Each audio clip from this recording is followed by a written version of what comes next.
Welcome to Achari education YouTube channel. ఈరోజు మనం సాహిత్య ప్రక్రియలో భాగంగా జీవిత చరిత్ర గురించి మనం తెలుసుకుందాం.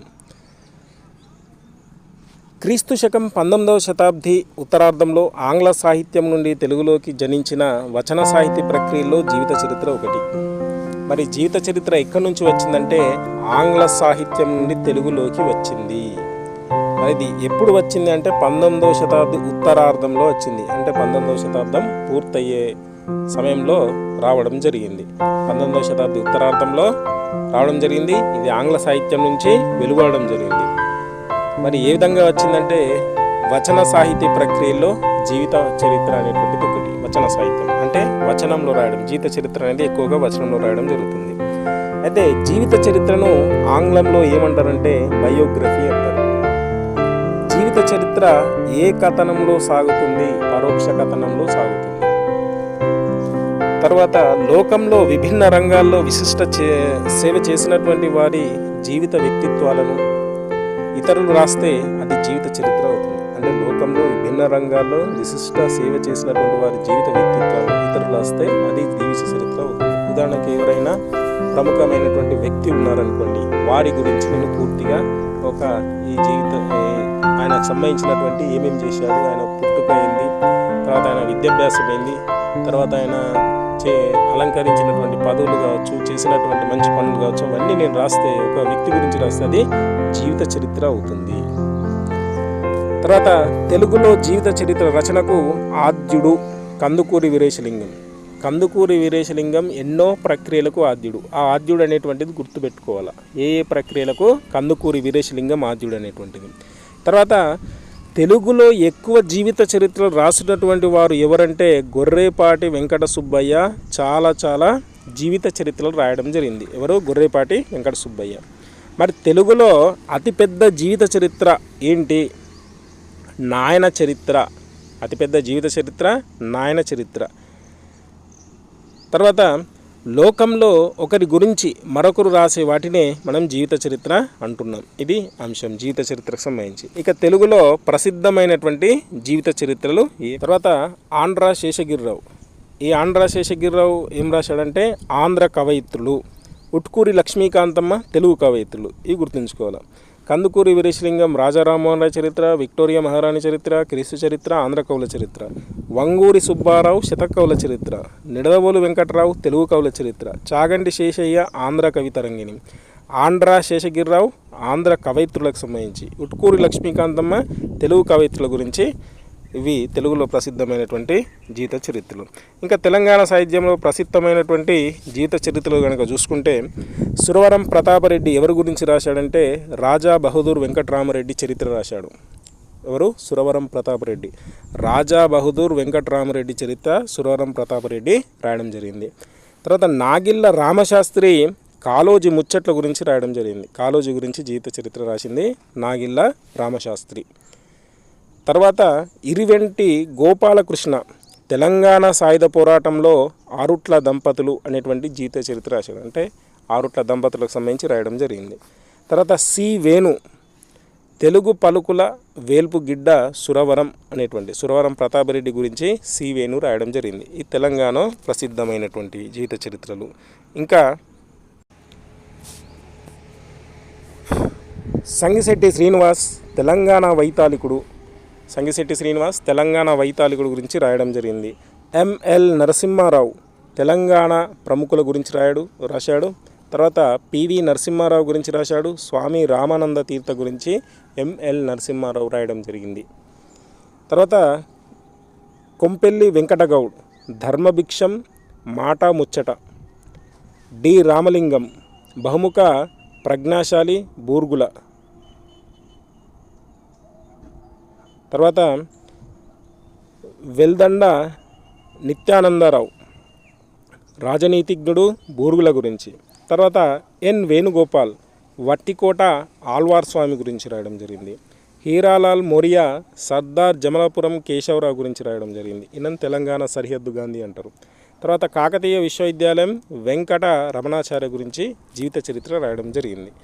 ఇక తర్వాత ఇవి ఈ జీవిత చరిత్రలకు సంబంధించి మనం ఏం లేదు, మళ్ళీ ఇవన్నీ మనం రీకాల్ చేస్తూనే ఉండాలి. ఎవరెవరు ఏమేమి రాశారు, పివి నరసింహారావు గురించి ఎవరు రాశారు, బురుగుల గురించి ఎవరు రాశారు, ఇలా ఇవన్నీ మనం రచయిత ఎవరి గురించి రాశాడు, వారి గురించి ఏ రచయిత రాశాడు, ఈ విధంగా మనము 2 తీర్లు మనం చదువుకుంటూ పోతే చదివింది గుర్తుపెట్టుకోవడానికి ఆస్కారం ఉంటుంది. ఈ విధంగా ఎప్పటికీ మనం రిహార్సల్ చేస్తూనే ఉండాలి. ఇక తర్వాత ఇంకా కొన్ని అంశాలు తెలుసుకుందాం. ఒక మహాపురుషుని జీవిత మహత్వాలోకం చేత కలిగిన అబ్బురపాటు ప్రేరణ కాగా ఆ మహత్వ విశిష్టతను లోకులకు తెలుపుటై వ్రాయబడిన కథను ఏమంటారంటే జీవిత చరిత్ర అని పింగళి లక్ష్మీకాంతం చెప్పారు. ఈ నిర్వచనం ఎవరు చెప్పారంటే పింగళి లక్ష్మీకాంతం. అంటే ఇప్పుడు మనం చెప్పుకున్నాం కదా, ఎవరైనా మహాత్ముని గురించి మనం అతనికి సంబంధించినటువంటి ఏదైనా అంశాలు ప్రేరణ కలిగించి మనం రాస్తున్నామంటే అది జీవిత చరిత్ర అవుతుంది.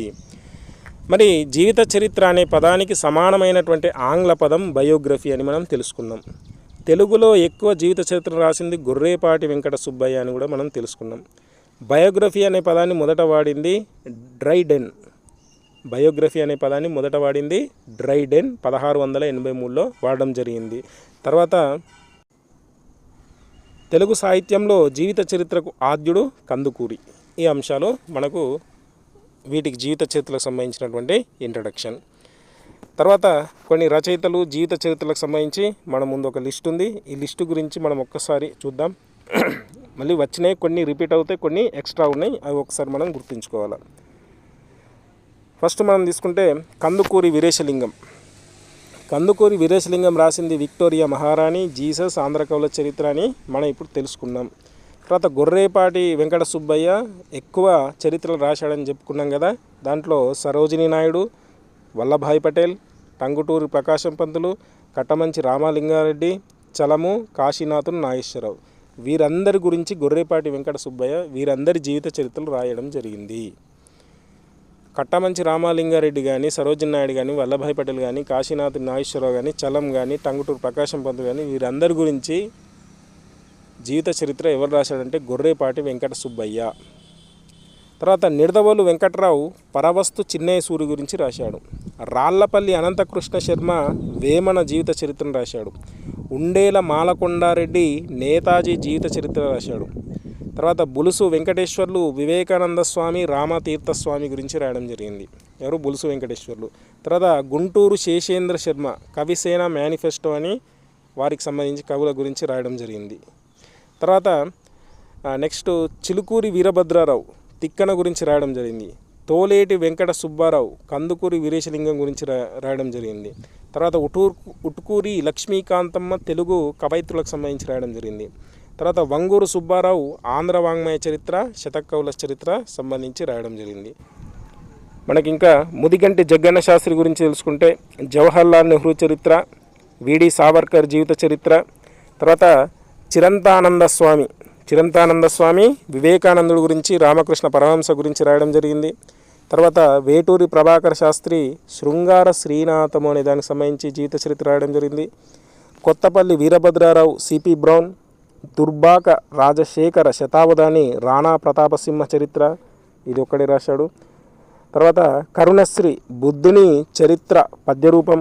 తర్వాత ఆంధ్ర శేషగిరిరావు ఆంధ్ర కవయిత్రులు, చాగంటి శేషయ్య ఆంధ్ర కవితరంగిణి, గురజాడ శ్రీరామ్మూర్తి కవి జీవితములు, ఆంధ్ర భాషాభివృద్ధి సంఘం రామమోహన్ రాయలు, ఈశ్వరచంద్ర విద్యాసాగర్ గురించి రాయడం జరిగింది. తర్వాత విజ్ఞాన చంద్రిక గ్రంథ మండలి అశోకుని చరిత్ర, శివాజీ చరిత్ర, చంద్రగుప్తుని చరిత్ర అని 3 చరిత్రలు రాయడం జరిగింది. గుంటూరి లక్ష్మీకాంతం నాయన చరిత్ర, కార్యకంఠ గణపతి మహాముని జీవిత చరిత్రము ఇది అతిపెద్ద జీవిత చరిత్ర. ఇది నాయన చరిత్ర అనేది కావ్యగంట గణపతి మహాముని జీవిత చరిత్రానికి సంబంధించి. తర్వాత తుమ్మల సీతారామమూర్తి చౌదరి ఆత్మకథ, తిరుపతి వెంకట కవులు బుద్ధ చరిత్ర, తర్వాత గుర్రం జాషువా క్రీస్తు చరిత్ర, నేతాజీ బాపూజీ. గుర్రం జాషువా సంబంధించి 3 క్రీస్తు చరిత్ర, నేతాజీ, బాపూజీ.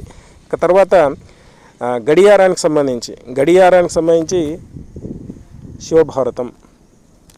ఇవి మనకు కొన్ని జీవిత చరిత్రలకు సంబంధించినటువంటి అంశాలు. ఇవన్నీ జీవిత చరిత్రలు. మనం ఇవన్నీ గుర్తుండాలంటే ఆ వ్యక్తికి సంబంధించినటువంటి మనం ప్రాక్టీస్ చేస్తూ ఉండాలి. మనం విని ఒక 2-3 సార్లు విన్నా కానీ మనకు గుర్తుండడానికి ఆస్కారం ఉంటుంది. ఇది జీవిత చరిత్ర అంటే.